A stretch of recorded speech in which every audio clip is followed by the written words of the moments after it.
Pour moi, c'est une même activité de toute façon, tout ça. Écrire, tourner,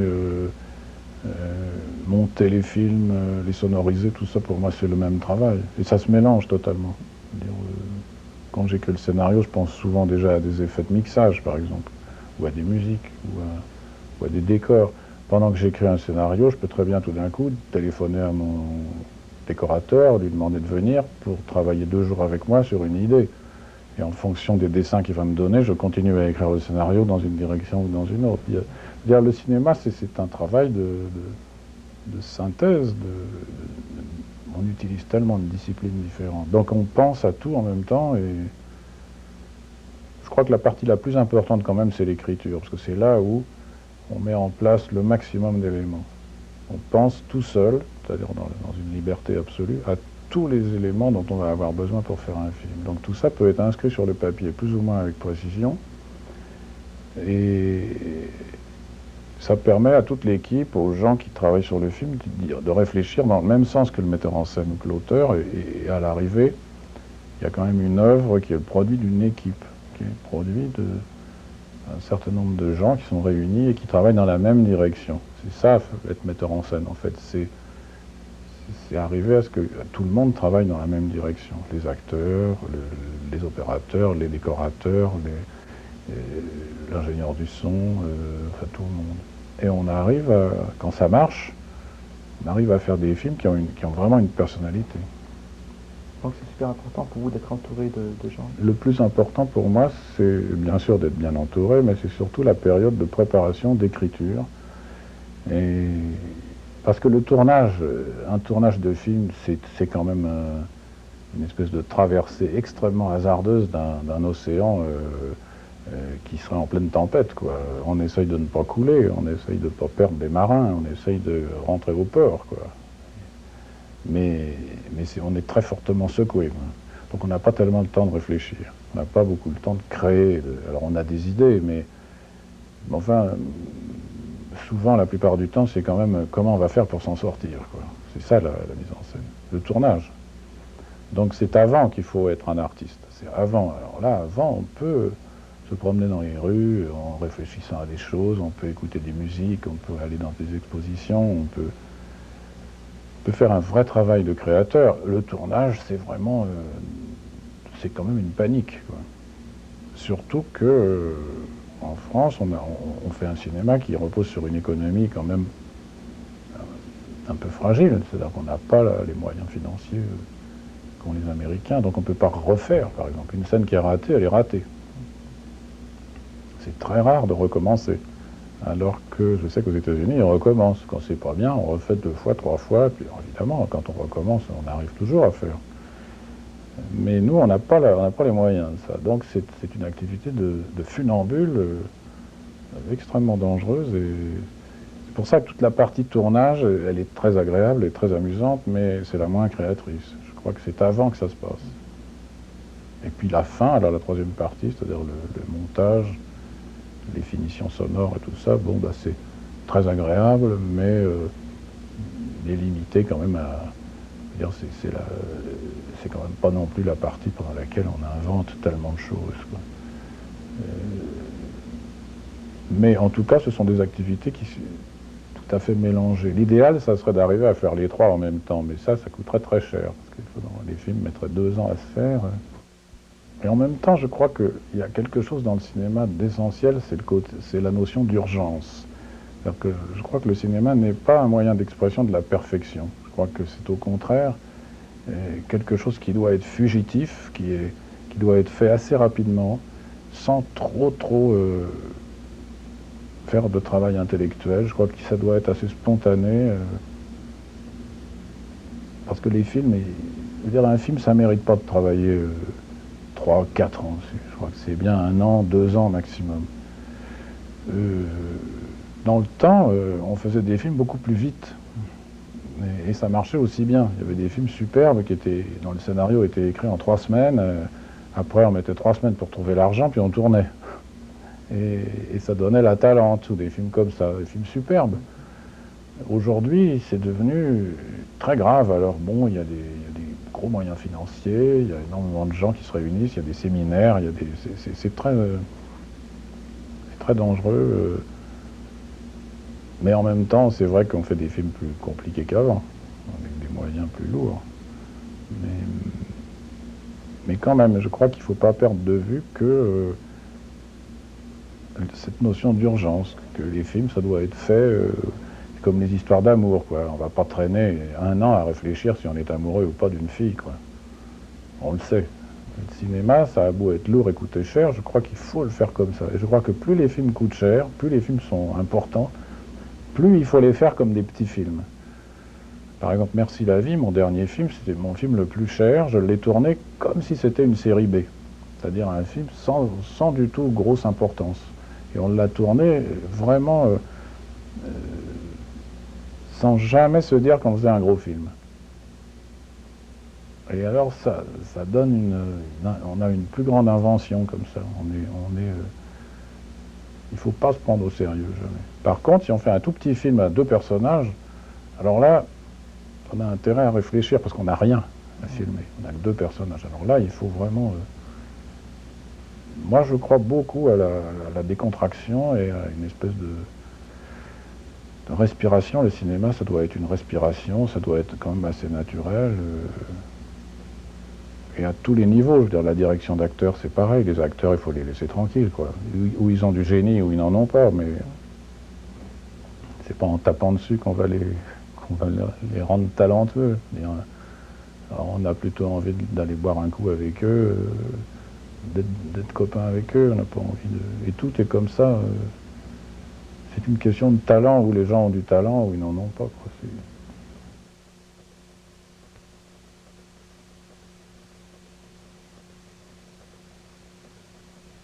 J'aime bien le côté extrêmement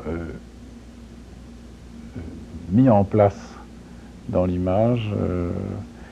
Et je crois que c'est une émanation en fait de mon écriture. C'est parce que j'ai écrit d'une certaine façon que je filme comme ça. Je crois que...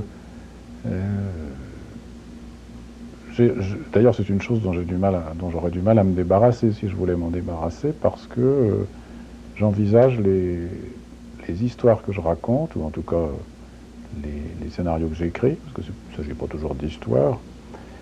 Je les écris d'une façon telle que je suis obligé de les tourner comme ça. Je ne peux pas les tourner autrement. Mais il y a quand même une évolution, c'est-à-dire qu'il y a des films dans lesquels il y a quand même du hors-champ. C'est-à-dire qu'il y a par exemple il y a beaucoup de dialogues qui ne sont pas dans l'image parfois. Et étant donné que je suis l'auteur des dialogues, je suis d'autant plus à l'aise pour décider que telle réplique sera off, alors que beaucoup de metteurs en scène la mettraient dans l'image. Disons que il y a certainement une obsession de l'efficacité chez moi qui fait que, comme je raconte des choses un peu compliquées, avec une psychologie un peu compliquée, j'essaye de simplifier quand même au niveau de la mise en scène pour ne pas accumuler les dangers et pour que le spectateur s'y retrouve. Par exemple, si j'ai des personnages qui ont un comportement absolument hallucinant, je préfère qu'on les voit, qu'on sache bien où ils sont dans l'image, et que c'est parce que c'est pas la peine. Par exemple, Buffet froid, qui était un film quand même assez vertigineux à l'époque, était mis en scène d'une façon quasiment académique et très très stricte, et parce qu'il fallait, parce que sinon on aurait été perdu. Déjà que le scénario était extrêmement dérangeant, donc il fallait que la mise en scène calme un peu les choses, et il faut toujours pouvoir s'accrocher à quelque chose. Et c'est vrai que j'aime dans le cinéma une certaine naïveté de l'image, et j'aime bien ça. J'aime bien que par exemple, j'adore quand les personnages font des choses synchrones, quand par exemple 2 acteurs font la même chose en même temps, comme par exemple, ils se grattent la tête, ils sont 2 à le faire, c'est beaucoup plus joli que s'il n'y en a qu'un, quoi. Ça, j'ai fait ça souvent dans des films, j'avais commencé ça dans Les Valseuses, où Depardieu et Devers, ils avaient des chapeaux, quand ils enlevaient le chapeau, ils l'enlevaient synchrone, et des choses comme ça. Ça, c'est l'influence du dessin animé, parce que je mélange souvent dessin animé et bande dessinée, c'est assez proche, sauf que la bande dessinée, ça bouge pas, évidemment. Mais... Voilà, alors... Mais c'est vrai que il n'y a pas beaucoup de choses hors champ. Mais par contre, il y a beaucoup de choses dans les coulisses dans mes films. C'est-à-dire qu'il y a beaucoup de mystères et il y a beaucoup de choses qui sont en dehors des séquences, dans les ellipses, par exemple. C'est-à-dire qu'on change de séquence, entre-temps il s'est passé beaucoup de choses, mais on l'a pas vu. Je trouve qu'un visage est rarement très beau en gros plan. Il vaut mieux avoir un tout petit peu de recul. Par exemple pour les femmes sont plus jolies si on les cadre un petit peu plus large quand même. Que le gros plan, c'est vraiment très très dur, quoi. C'est presque de la chirurgie, quoi. Alors c'est amusant quand c'est dans des films d'action, quand on veut une violence, quand on veut dans une séquence d'action, de suspense, c'est vrai qu'un gros plan d'un acteur, d'un homme, caché, avec la moitié du visage éclairé et tout, c'est extrêmement efficace. Mais quand on raconte des histoires tendres ou des histoires d'amour, par exemple, il faut se méfier des gros plans. C'est quand même assez... c'est comme de voir quelqu'un, une femme nue, quoi. Je veux dire, c'est plus troublant quand elle est habillée, quand même. Il me semble. Donc le gros plan, c'est ça. Il fait froid, par exemple, a une esthétique particulière. C'est-à-dire qu'il n'y a que des courtes focales. C'est filmé d'une certaine façon. Alors que je ne l'ai jamais refait par la suite. Je n'ai pas utilisé souvent des très courtes focales. Sauf dans Merci la vie, mon dernier film, là, que vous n'avez pas vu, j'imagine. Où il y a encore de nouveau des courtes focales dans certaines séquences. Mais je crois que chaque film doit avoir son esthétique. Il faut trouver la lumière d'un film, les mouvements d'appareil d'un film, le choix des focales, les couleurs, tout ça, c'est très...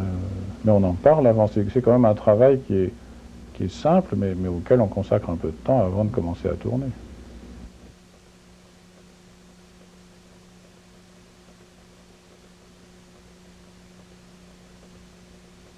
Je revendique nettement le côté français dans mes films. C'est-à-dire que j'ai de plus en plus envie de montrer des gens français à 300% dans des décors français. Alors, mais en même temps, la France est un pays qui est envahi aussi par la culture américaine. Alors, c'est amusant de montrer ça aussi. Donc voilà, je me sens très à l'aise avec ça. Mais mon inspiration n'est pas forcément française. C'est-à-dire que j'ai une culture, disons, moitié française, moitié américaine. J'ai lu, je crois, autant de livres en langue anglaise enfin, je lis pas en anglais, mais j'ai lu autant de livres américains que français. Alors, évidemment, parfois, je fais des films dont l'inspiration n'est pas du tout, est plutôt anglo-saxonne. Surtout au niveau de l'humour. Mon humour n'est pas tellement un humour français. Je travaille souvent sur le nonsense, qui est vraiment pas un truc français, qui est plutôt un truc vraiment anglo-saxon. Et bon, ça me pose des problèmes d'ailleurs parfois avec mes spectateurs en France, mais je vais chercher mon inspiration un peu partout, mais je fais des films français, oui. Et parce que surtout je travaille avec des acteurs en plus que je choisis volontairement très français. Comme par exemple Depardieu, c'est une quintessence de français, c'est une statue de la liberté, une nouvelle statue de la liberté, quoi. Je crois que je cultive un certain art du croche-pied, du dérapage, de l'absurde, des situations absurdes,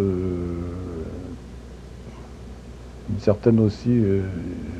je travaille beaucoup sur l'impudeur, sur la provocation, sur les choses qu'on ne peut pas dire et qu'on, justement, puisqu'on est au cinéma, on va les dire, puisque dans la vie, on n'ose pas les dire. Enfin, plein de choses comme ça. Je crois qu'en fait, ma raison de faire des films, c'est que j'ai envie de montrer des choses qu'on ne voit pas dans la vie, qu'on rêve de faire, mais qu'on ne fait pas. Par exemple, tuer quelqu'un, planter un couteau dans un ventre, bon, bien évidemment, on ne va pas le faire. Mais au cinéma, on peut. Donc, hop, on plante un couteau dans un ventre. Et après, on voit ce qui se passe. Et ça donne buffet froid, par exemple, ou des choses. Et alors, ça, c'est vraiment réjouissant, quoi. Je suis quand même fasciné par une certaine laideur, quoi. Je veux dire, il y a pas de doute que la laideur, c'est payant au cinéma. Hein. Filmer une scène devant un mammouth ou un castorama, c'est beaucoup plus amusant que devant la cathédrale de Chartres. Il n'y a pas de... Alors bon, voilà, je veux dire, c'est par exemple beaucoup plus amusant de tourner dans des grands ensembles effrayants que dans un quartier résidentiel avec des très jolies maisons. Parce qu'il n'y a pas d'angoisse. Quand on est dans des beaux endroits, il n'y a pas d'angoisse, il n'y a pas de film. Il y a un film à partir du moment où il y a un problème sur l'écran. Si on voit un type tout seul, avec un panier à provisions, qui traverse une espèce de place gigantesque, déserte, pour aller rentrer dans sa maison qui est déserte, qui fait 35 étages, dans laquelle il est le seul habitant, là il y a un problème. Et ça existe. Ça existe. C'est vrai, c'est pas une invention. Voilà, alors bon, mais par contre, il y a aussi dans mes films des moments, des petits paradis, des moments où les gens, par exemple dans Les Valseuses, il y a un moment où le film s'arrête, et tout d'un coup c'est Maupassant, on est au bord d'un canal, on pêche, on a des chapeaux, bon. Ça c'est le côté quand même paradisiaque, ça existe en France, il y a des endroits, au détour on sort de l'autoroute, on fait 2 kilomètres et tout d'un coup on est chez Maupassant. Je pense qu'aucun de mes films n'est réussi au point d'être mis sur un piédestal. Il y a des films que j'aime bien, d'autres que je trouve ratés mais plus passionnants que ceux qui sont réussis. Enfin, j'en sais rien. Pour moi, c'est toujours le même film. J'ai l'impression de tourner, quand j'en commence un, j'ai l'impression que c'est la suite du précédent, même si ça n'a aucun rapport. Donc... Et le fait qu'il y ait souvent les mêmes acteurs contribuent à cet état d'esprit. Oui, les mêmes acteurs, les mêmes techniciens... Bien sûr, et puis comme j'écris mes histoires moi-même, toujours, je raconte un peu toujours la même chose. Il y a des obsessions, on n'en a pas 36. Hein. On a un petit bagage d'obsessions et on tourne toujours autour. Donc j'imagine qu'un jour, j'ai toujours pensé qu'un jour ça m'amuserait de faire un montage de tous mes films en mélangeant les scènes. Et c'est vrai que ça serait très amusant, mais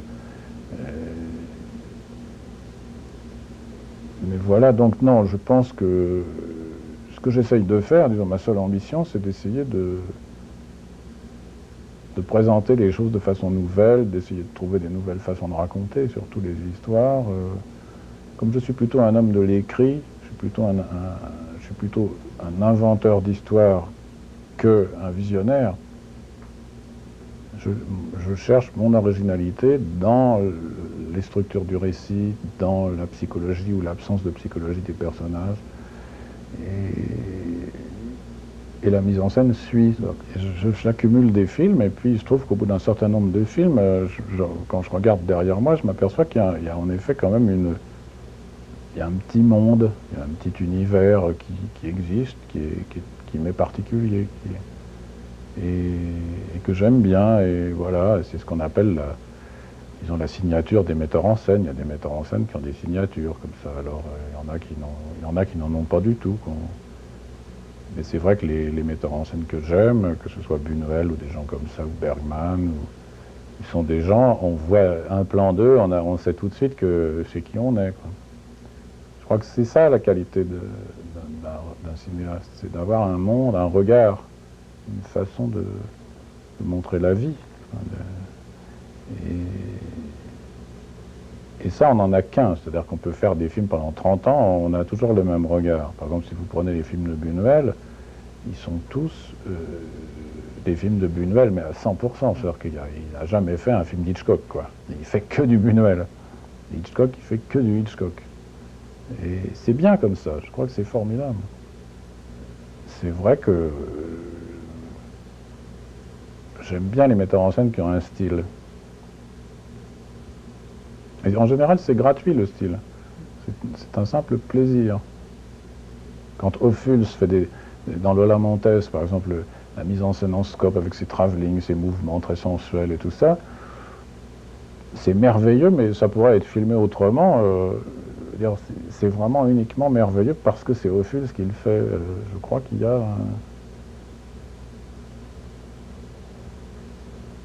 C'est pour ça que le cinéma est passionnant, c'est parce que, comme en littérature ou comme en peinture, il y a une façon de faire qui